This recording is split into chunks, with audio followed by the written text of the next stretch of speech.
Welcome, Thank Mr. you. Kohli. Thank you. Great to be here finally. Um, Never been to the office. I told Abhishek I don't want to come to the small office. So he made sure he got a bigger place and a lot more people to meet. But I'm finally here and I'm happy. So yeah, good to see everyone. I'll get started by asking you that 3 years IPL was in a bubble. You played in the bubble for a long time. Yeah. Must have been very, very tough. How does it feel to get back to real cricket with stadium and Chinnaswamy screaming? It's actually the first game seemed unbelievable to me. You almost forget the memory of driving to the stadium with so many people outside the ground. And this the one interesting thing Glenn Maxwell said to me after he saw that. He said, "I know the situation was unbelievably tough, and everyone was suffering all over." And we had to continue to play, which was again for me quite a difficult period because I was like, this doesn't seem right. Not because there are not people in the stadiums, but in general, everyone's kind of trying to just get by, and here we're playing a sport. It just felt odd. So when we returned to normal, that's one thing he said. He said, "I can't believe we played in empty stadiums for so long." The fans are the essence of the game, especially seeing the passion of the fans of RCB. IPL always has been a special tournament. So when I saw those people outside the stadiums and the lead up, I got all the videos of the lead up to the game as well, like the queues for tickets and the frenzy that was in the city. I was buzzing. I was like, I just want to get to Bangalore. And when we landed as well, when they saw me at the airport, I could just see happiness in their eyes to see me back playing for RCB in Bangalore. So yeah, it was more like a fairy tale comeback for us. Played the perfect game also. But yeah, just the whole atmosphere was something that I realized that day how special it has been to have all those fans cheer for us for so many years, only because we had a situation where we couldn't see any of them. Yeah. So I had more gratitude, and I was very thankful that I have this opportunity to play in front of such amazing fans. Was it tough for you to be in the bubble? Personally, it was very tough for me. Not that I like to go out a lot, but just the sense of not being able to step out from certain places, it was confining me in a way that it wasn't healthy at all. Plus, there were many things that were happening in the background when it came to cricket with me, which eventually came to the surface later for everyone to know. So no one knew at the time what I'm going through. And in general, I mean, we had our daughter, and just not being able to take her out and show her the world was also very tough on us. So yeah, the bubble, I don't know how people reacted to it, but personally, I was not in a good space in the bubble. And after the bubble as well, I realized, not that, as I said, I'm not hanging out every, going for dinners and, get-togethers or anything. Just the fact that you can go to the lobby area of a hotel and just have a cup of coffee in normalcy, or just sit by the pool and you see random people around you, not confined spaces, and it was just like, yeah, you're part of everything. Just that bit was so important, and I realized that later. Yeah, the bubble was very difficult. Let me, for those who are the uninitiated, Virat has a very strong business mind, and I'm going to explore that a bit today. And he doesn't believe this, but I said that, leadership in the most tough, being the captain of the Indian team that he has been for the longest time, for so many years, it's one of the most difficult leadership roles available, right? I mean, so much of pressure. So I'm going to ask him a few related questions, but before I get to it, like this team you see, and few of them are watching online who are not in the city, not here, this is the #1 sports, lifestyle, fashion brand in the country.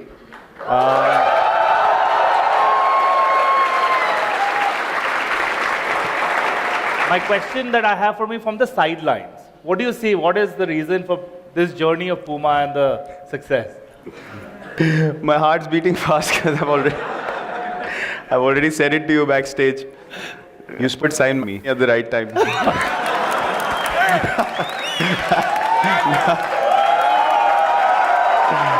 No. That was just a joke. That was just a joke. In all seriousness, you spoke about business, and I know that a lot of hard work goes behind planning, preparation, a forecast of what's going to be successful in the months to come. That's how we used to plan our structures as well. We always laid down a culture which was going to be healthy. It was never a planning of 7 days, 8 days, 10 days. It was all, I honestly had a vision of 7 or 8 years for Indian cricket to dominate all over the world. And I knew exactly what needs to be done to get there. So clarity was important, preparation, but the most important thing was commitment. If people who were in that room did not commit to the vision that's laid, it means nothing. And the commitment doesn't happen in front of your boss. The commitment happens when you're by yourself.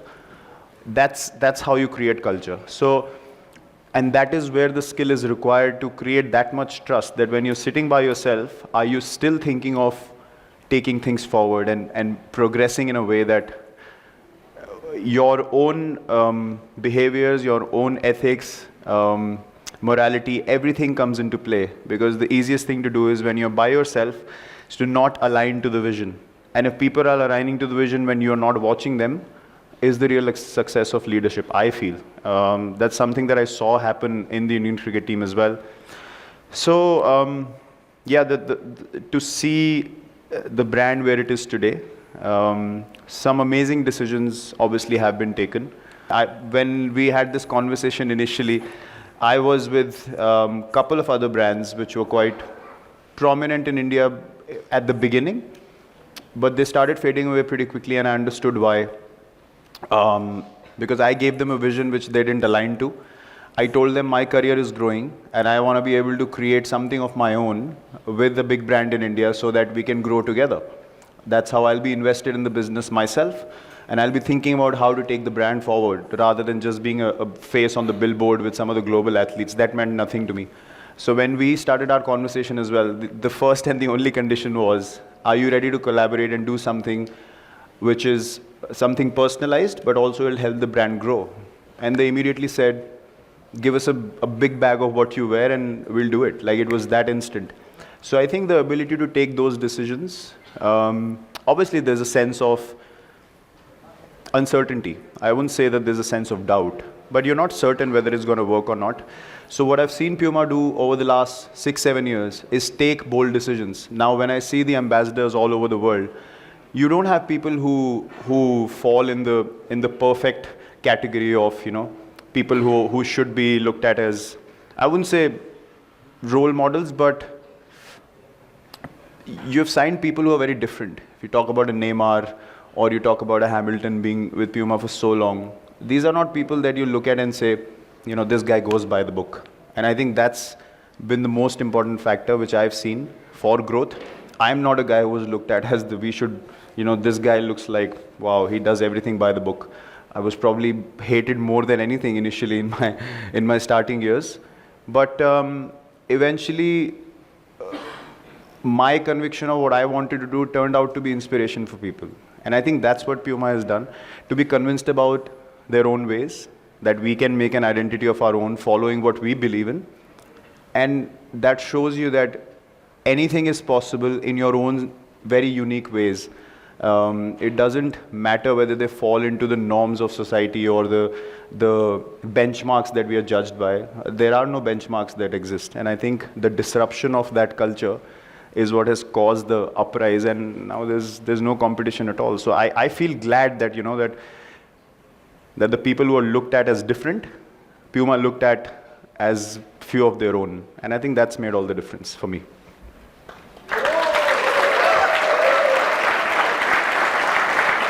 All right, Virat. Before I zoom into anything else, we're doing this campaign, Let There Be Sport, and I know that you spoke about it in the conclave we did at Taj West End the other day.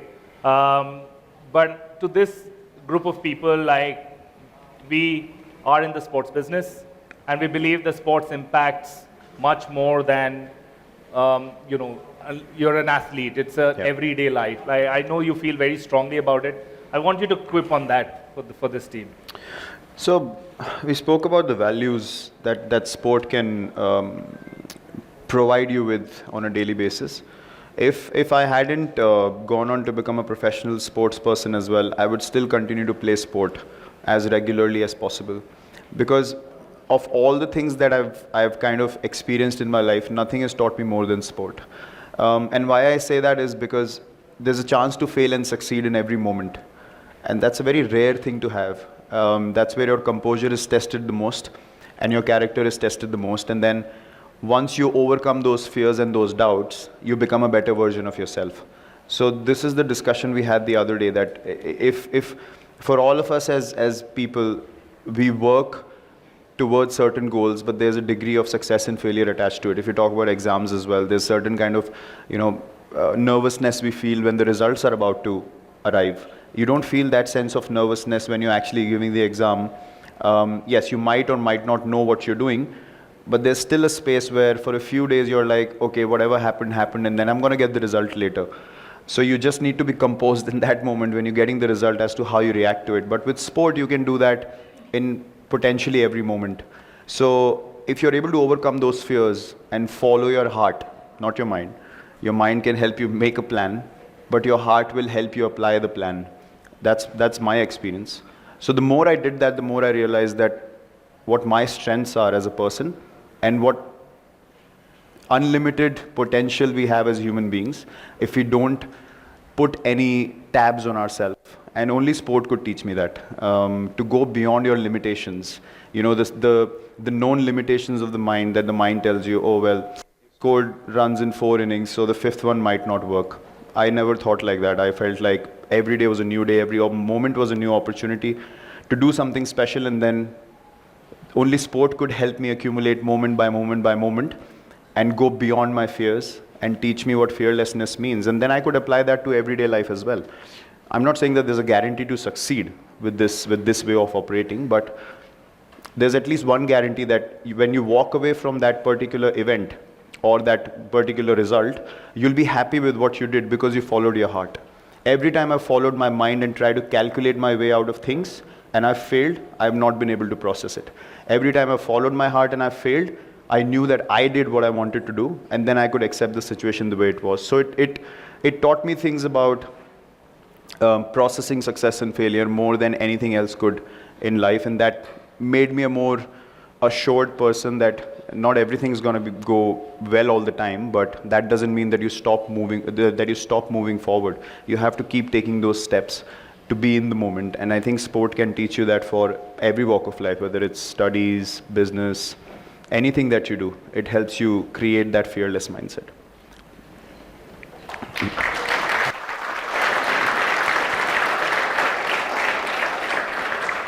All right, now we'll do something which is what he doesn't do and he probably never get asked. Making an assumption. So we'll do a role reversal. And because I'm the host, I'm allowed to ask you 4 or 5 business situations. Okay. Where you're the managing director of Puma. Let's go. देख के बता सकता हूँ कौन है यहाँ पे कामचोर कौन है